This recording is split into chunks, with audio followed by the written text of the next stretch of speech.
Hello everyone, myself Rajat Singh. Welcome to Engineer Setta guys. I hope you all are good. Guys, आप सभी इस video का wait कर रहे होंगे. आई नो यूकेपीएससी जेई को लेके बहुत सारे बच्चों के अंदर तमाम तरह के कन्फ्यूज़न है. सारे के सारे कन्फ्यूज़न कोशिश करूंगा कि इस वीडियो में आपके दूर हो जाए और पूरी की पूरी डिटेल नॉलेज प्रोवाइड कराने की कोशिश करूंगा. इस वीडियो में वन बाय वन करके बात करते हैं गाइस, स्टार्टिंग से लेकर लास्ट तक. जो भी आपके सारे कन्फ्यूज़न है, वीडियो को शुरुआत से लेकर लास्ट तक जरूर देखना. सारे कन्फ्यूज़न आपके दूर हो जाएंगे.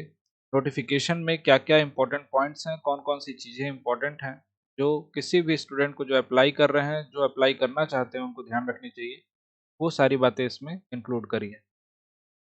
देखिए, सबसे पहले विज्ञापन संख्या जो हरिद्वार उत्तराखंड लोक सेवा आयोग ने निकाला, यहाँ पे कनिष्ठ अभियंता यानी कि जूनियर इंजीनियर की पोस्ट के लिए जो डेट रखी गई है फॉर्म फिलिंग की, वो 26 नवंबर यानी कि आज से फॉर्म फिलिंग स्टार्ट हो गई है. ऑफिशियल वेबसाइट पे आपको फॉर्म फिलिंग की लिंक भी दिखाई देगी. अप्लाई नाउ से वहां से जाके अप्लाई कर सकते हैं.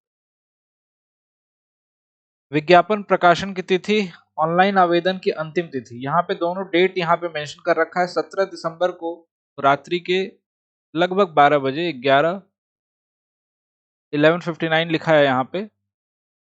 ठीक है, तो 11 मतलब समझ लो 12 बजे रात के ये फॉर्म फिलिंग क्लोज हो जाएगी. और स्ट्रिक्टली इन्होंने नोटिफिकेशन में लिखा हुआ है कि लास्ट डेट का वेट मत करिए, पहले ही फॉर्म को सबमिट कर दीजिएगा. दो तीन चीजें इंपॉर्टेंट है यहाँ पे, एक एक करके देखते हैं. अभ्यर्थी यह सुनिश्चित कर लें कि ऑनलाइन आवेदन पत्र भरने की अंतिम तिथि 17 दिसंबर 2021 तक विज्ञापन में वर्णित समस्त अनिवार्य अर्हता, शैक्षिक अर्हता एवं अन्य अर्हताएं अवश्य धारित करते हो. यानी कि जो भी लास्ट डेट है आपकी फॉर्म फिलिंग की, लास्ट डेट से पहले आपके पास सारे के सारे रिक्वायर्ड एजुकेशनल क्वालिफिकेशन जो होना चाहिए, वो आपके पास उसके डॉक्यूमेंट सर्टिफिकेट होने चाहिए उस डेट से पहले, जिस चीज के लिए आप अप्लाई कर रहे हो. अन्य अर्हता मतलब जैसे आप रिजर्वेशन के लिए कैटेगरी वाइज अप्लाई कर रहे हो, उसके लिए आपके पास वो सारे के सारे डॉक्यूमेंट लास्ट डेट से पहले के होने, राइट. इसके बाद विज्ञापन के अनुसार वांछित अर्हताओं की पुष्टि ना होने पर अभ्यर्थी का अभ्यर्थन निरस्त कर दिया जाएगा. यानी कि आपका कैंडिडेचर कैंसिल कर दिया जाएगा अगर ये चीज जो भी आपने डॉक्यूमेंट पेश किए हैं वो सही नहीं पाए गए, और जिम्मेदारी पूरी आपकी होगी.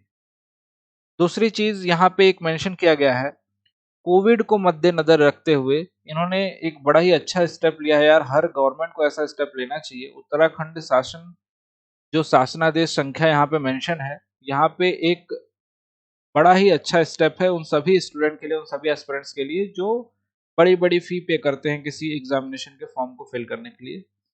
बोला है कि 31/3/2022 तक जितने भी आवेदन कराए जाएंगे ना, उनमें आपसे शुल्क नहीं लिया जाएगा, क्योंकि उन्होंने यहाँ पे मेंशन किया है कि शुल्क के व्यय का भार आवेदकों को मुफ्त कर किया जा रहा है, क्योंकि कोविड में ऑलरेडी सब परेशान रहे हैं, राइट.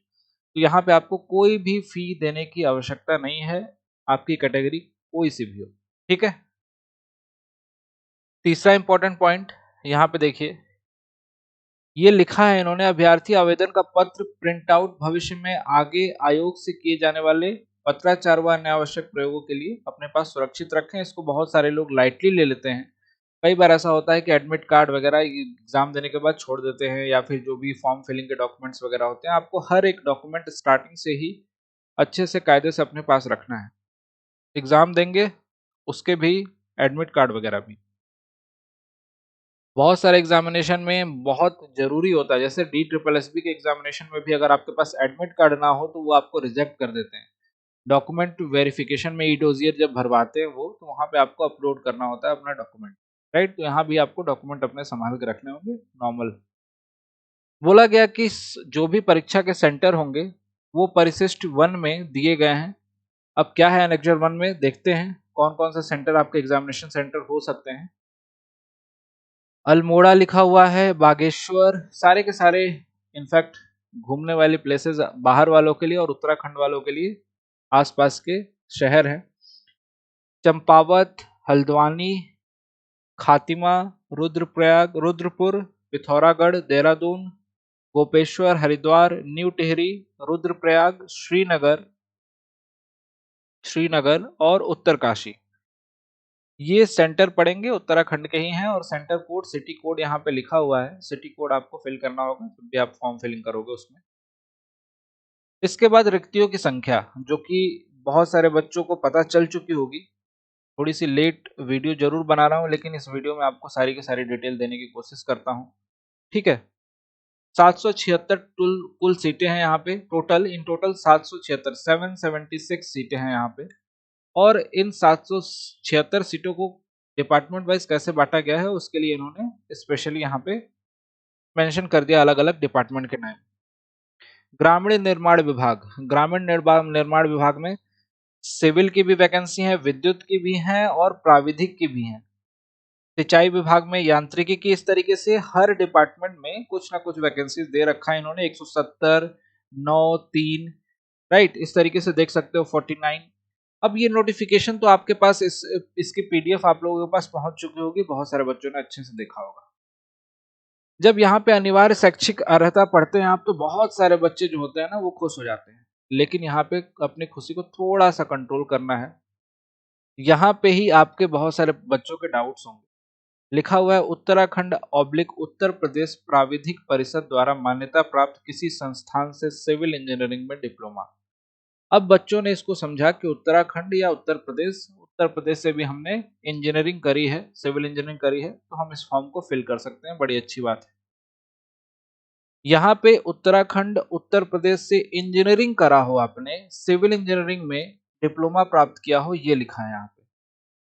इसके साथ साथ ये यहाँ पे मेंशन नहीं है कि आप मूल निवासी कहाँ के हो, राइट। उसके लिए अलग से क्लॉज जब आप फॉर्म फिल करते हैं तो वो आएगा, उसके लिए आपको अभी बताता हूँ, उस पर थोड़ा सा इंतजार करिए। उत्तराखंड उत्तर प्रदेश, इसी तरीके से कई जगह पे यह भी लिखा हुआ कि भारत में विधि द्वारा स्थापित किसी भी विश्वविद्यालय या संस्था द्वारा प्रदत्त यांत्रिकी विद्युत अभियंत्रण में डिप्लोमा। यहाँ पे यांत्रिकी विद्युत में डिप्लोमा मतलब इंडिया में कहीं से भी आपने करा हो, कुछ कुछ डिपार्टमेंट। और ये गवर्नमेंट या फिर नोटिफिकेशन जारी करने वाले की गलती नहीं है, ये जो अलग अलग डिपार्टमेंट है ना, सिंचाई विभाग उन्होंने अपना क्राइटेरिया रखा है, उसी तरीके से ग्रामीण निर्माण विभाग उन्होंने अपना क्राइटेरिया रखा है कि मैं उन बच्चों को लूंगा जो उत्तर प्रदेश और उत्तराखंड जैसे डिप्लोमा या बीटेक कर रहे होंगे। यहाँ पे डिप्लोमा की बात हो रही है फिलहाल, राइट। तो ऑब्वियस सी बात है कि उत्तराखंड और उत्तर प्रदेश पहले एक ही में हुआ करता था, शायद उस समय से चला आ रहा हो, और जो अलाउ कर रहे हैं वो सबको अलाउ कर रहे हैं, राइट। तो इसके आगे अब बात करते हैं। इसी तरीके से लघु सिंचाई विभाग में भी आपको वैकेंसी देखने को मिलेगी, पंचायती राज्य में भी, और बहुत सारे डिपार्टमेंट में लिखा हुआ है कि भारत में किसी भी संस्था से आपने सिविल इंजीनियरिंग करी। बच्चों के मन में आएगा कि सर ये किसी भी संस्था से सिविल इंजीनियरिंग करी हो तो इसका मतलब तो हमने करा है, हम यूपी के हैं, हमने करा है, हम दूसरी जगह के, हम दिल्ली से हमने करा है, तो हम अप्लाई कर सकते हैं क्या? तो इसका जवाब है क्लियर शब्दों में नहीं, आप अप्लाई नहीं कर सकते हैं। कुछ शर्तें हैं उसके लिए, उन शर्तों को ध्यान रखते हुए आप अप्लाई कर सकते हैं। वो शर्तें क्या हैं?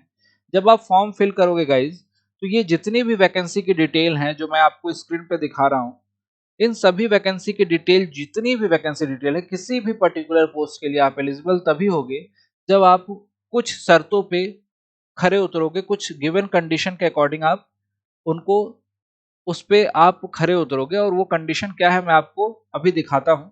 आई थिंक आपको वीडियो ब्लैंक हुई होगी अभी थोड़ी देर के लिए, अभी आ जाएगी वीडियो, जस्ट वेट करिए। अभी आपको मेन पेज पे ले जाता हूँ, उस पेज पे आपको दिखाने की कोशिश करता हूँ कि क्या एक्चुअल सिनेरियो है, क्या एक्चुअल कंडीशन है, क्या एक्चुअल क्राइटेरिया है। उस क्राइटेरिया को हम देखते हैं एक बार, राइट। देखिए,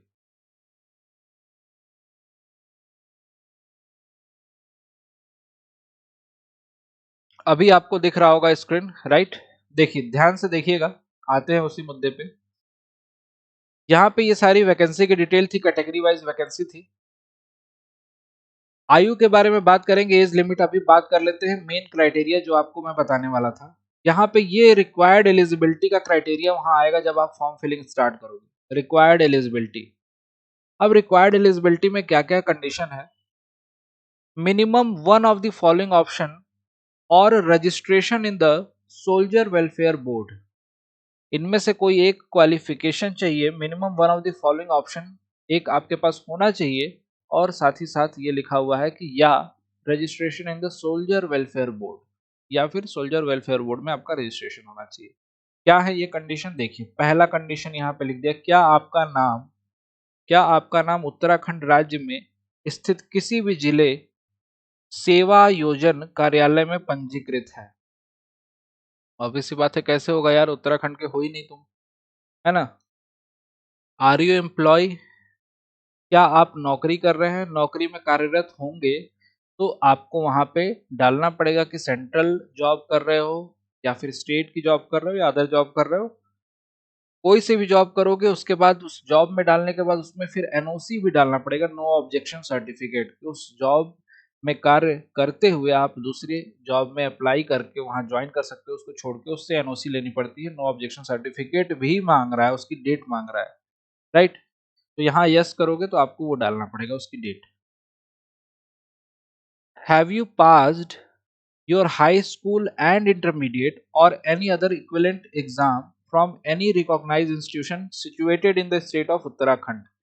उत्तराखंड से आपने 10वीं या 12वीं या कोई इक्विवेलेंट एग्जामिनेशन कंप्लीट किया है, उसके लिए यस और नो। आर यू और योर स्पाउस और your parents regular employ of armed forces paramilitary forces. जैसे आप देखे होंगे कि बहुत सारे बच्चे ऐसे होंगे जिनके फादर या उनके घर में से उनके शादीशुदा होंगे, तो उनके हस्बैंड या उनकी वाइफ, कोई भी आर्म्ड फोर्सेस या पैरामिलिट्री फोर्सेस में सर्व कर रहा हो उत्तराखंड में। और साथ ही साथ एक और कंडीशन दे दिया है ना, उत्तराखंड में आपके फादर वगैरह होंगे आर्म्ड फोर्सेस में, इसका मतलब ये नहीं कि आप फॉर्म भर सकते हो। जिनकी सेवाएं उत्तराखंड राज्य के अंदर हो तथा बाहर स्थानांतरित ना किया जा सके, मतलब उनका ट्रांसफर बाहर ना हो सक रहा हो, उनको अप्लाई करने की अनुमति है। यहाँ पे देखिए साफ साफ लिखा हुआ है, जिनकी सेवाएं उत्तराखंड राज्य के बाहर स्थानांतरित नहीं की जा सकती हैं, राइट। मतलब उनका ट्रांसफर पॉसिबल ना हो, ऐसे लोग अप्लाई कर सकते हैं, यस करेंगे। उसके बाद आर यू योर स्पाउस और parents regular employ of state of government semi government organisation serving in the regular basis in the state of Uttarakhand. Uttarakhand में आपके माता पिता काम कर रहे हो, सर्व कर रहे हो, तो आप फिल कर सकते हैं। मतलब कुल मिला के जितने भी इसमें ऑप्शन दिए हुए हैं वो कहीं ना कहीं इंडिकेट कर रहे हैं कि आप उत्तराखंड से एसोसिएटेड हैं। आप फॉर्म फिल करेंगे तो उसमें ये सारे के सारे ऑप्शंस आपको दिखाई दे जाएंगे, ठीक है। Are you a permanent residence but, ये एक इंपॉर्टेंट पॉइंट है, are you permanent residence of Uttarakhand but residing outside the Uttarakhand for livelihood oblique education purpose. आप परमानेंट रेजिडेंस तो हैं उत्तराखंड के, आपका गांव है उत्तराखंड में, लेकिन आप शुरुआत से अपनी पढ़ाई शिक्षा दीक्षा जो भी थी आपने किसी दूसरे स्टेट में करी है, तो यहाँ पे यस करके आप फॉर्म को फिल कर सकते हैं, राइट। तो ये सारे पॉइंट जो भी लिखे हुए हैं ना, इनमें से कोई एक पॉइंट अगर आप यस रहेगा तो आप फॉर्म को फिल कर पाओगे, एलिजिबल हो जाओगे, राइट। तो ये सारे के सारे इंपॉर्टेंट पॉइंट्स थे जो मैंने आपको बताना चाह रहा था। और बाकी जो बच्चे उत्तराखंड वाले हैं उनके लिए जो एज का क्राइटेरिया पूछ रहे हैं, एज का क्राइटेरिया भी देखो मैं बता दे रहा हूँ यहाँ पे गाइज। आपकी एज यहाँ पे डिपार्टमेंट वाइज एज का थोड़ा बहुत वेरिएशन है। कुछ डिपार्टमेंट में 18 साल मिनिमम एज है और कुछ डिपार्टमेंट में 21 वर्ष। तो आप 21 साल से ऊपर है तो मान के चलो कि आप सभी में एलिजिबल हो, और मैक्सिमम लिमिट में अच्छा खासा आपको मिल रहा है, 42 साल और 43 साल की उम्र तक आप वर्ष है तो आपकी फॉर्म फिल कर सकते हो इसके। और एज रिलैक्सेशन भी मिल रहा है, जो कैटेगरी वाइज जो उत्तराखंड से बिलोंग करते होंगे उनके लिए 5 वर्षों का, ठीक है, एज रिलैक्सेशन भी है। तो जरूरत नहीं पड़ेगी, हालांकि 43 वर्ष तक एज मांगी है इसमें, तो मोर देन सफिशिएंट है ना। तो ये तो आयु का क्राइटेरिया हो गया। 1 जुलाई 2021 को, 1 जुलाई 2021 को ये एज आपकी होनी चाहिए। एज की गणना जो की जाएगी वो 1 जुलाई 2021 तक की जाएगी कि उस डेट तक आपकी एज कितनी होती है, राइट। तो वो आप अपना एज का क्राइटेरिया देख लेंगे। अधिकतम आयु में सीमा में छूट आपको बता ही चुका हूं, है ना। वो कैटेगरी वाइज है, यहाँ पे देखिए लिखा हुआ है, उत्तराखंड अनुसूचित जाति, उत्तराखंड अनुसूचित जनजाति, उत्तराखंड अन्य पिछड़ा वर्ग अभ्यर्थियों की शासनादेश संख्या इतने में 21 मई 2005 द्वारा सीधी भर्ती की अधिकतम आयु सीमा 5 वर्ष की छूट दी जाती है। 5 वर्ष की छूट मिलेगी जो भी उत्तराखंड से अनुसूचित जाति, जनजाति और अन्य पिछड़ा वर्ग के अभ्यर्थी होंगे उनके लिए, राइट। और जो भी उत्तराखंड के अभ्यर्थी यहाँ पे ऐसे होंगे जो यहाँ पे उत्तराखंड के दिव्यांग अभ्यर्थी जो होंगे उनके लिए 10 वर्षों की छूट यहाँ पे दी जा रही है। तो ये सारा का सारा डिटेल नोटिफिकेशन था जो मैंने आपके सामने रखा। आई होप आपको सारी की सारी जो कंफ्यूजन थी वो क्लियर हो गई होगी। कुल मिला के इन शर्तों को अगर आप फुलफिल करते हो जो मैंने यहाँ पे 1 बाय 1 करके गिनाया आपको, तो आप इस फॉर्म को फिल कर सकते हैं, आप एलिजिबल हैं। अदरवाइज आपको जो उत्तराखंड के बच्चे हैं वही केवल फॉर्म को फिल कर सकते हैं, राइट। जो भी बच्चे हैं जो एलिजिबल हैं इसमें फॉर्म फिल करिए, पढ़ाई स्टार्ट करिए अपनी, कंटिन्यू रखिए पढ़ाई को ब्रेक नहीं करना है। ये वीडियो तो केवल और केवल इस एग्जाम की notification, number of vacancy, eligibility criteria, age limit और फॉर्म की फी से लेकर रिलेटेड था। नेक्स्ट वीडियो आपको इस पे अपलोड करूंगा इसी चैनल पे आपको, जिसमें मैं बताऊंगा कि इसके पूरे के पूरे एग्जामिनेशन का पैटर्न क्या होना है, जो कि इन्होंने नोटिफिकेशन में मेंशन किया है, किस बेसिस पे कितने कितने मार्क्स के क्वेश्चंस आपसे पूछे जाएंगे, वो आपको डिटेल वीडियो के माध्यम से आपको बताऊंगा। तो उस वीडियो को जरूर देखिएगा आप लोग जितने भी बच्चे हैं, राइट। और जो भी लेटेस्ट अपडेट आएगी, चाहे DSSB जेई से रिलेटेड होगी, चाहे UKPSC जेई से रिलेटेड होगी, या फिर किसी भी एग्जामिनेशन से रिलेटेड होगी, मैं आपको कोशिश करूंगा डिटेल नोटिफिकेशन प्रोवाइड कराने की जल्द से जल्द। चैनल को सब्सक्राइब कर सकते हैं आप, ताकि आपको नोटिफिकेशन इमीडिएटली मिल सके, राइट। कोई भी डाउट हो फर्दर आप कमेंट सेक्शन में जरूर ड्रॉप कर सकते हैं, वीडियो लेकिन पूरा देखने के बाद, राइट। इसलिए बोल रहा हूँ कि बहुत सारे बच्चे सेम क्वेश्चन बार बार रिपीट करते हैं। वीडियो में मैं बता चुका हूँ, उस क्वेश्चन को बार बार कमेंट सेक्शन में पूछेंगे कि सर एज का क्राइटेरिया क्या है। पूरी वीडियो देखोगे आपको सारी चीज़ें पता चल जाएंगी। फॉर्म फिलिंग स्टार्ट हो चुकी है, अपने फॉर्म को आप फिल कर सकते हैं। Thank you so much guys.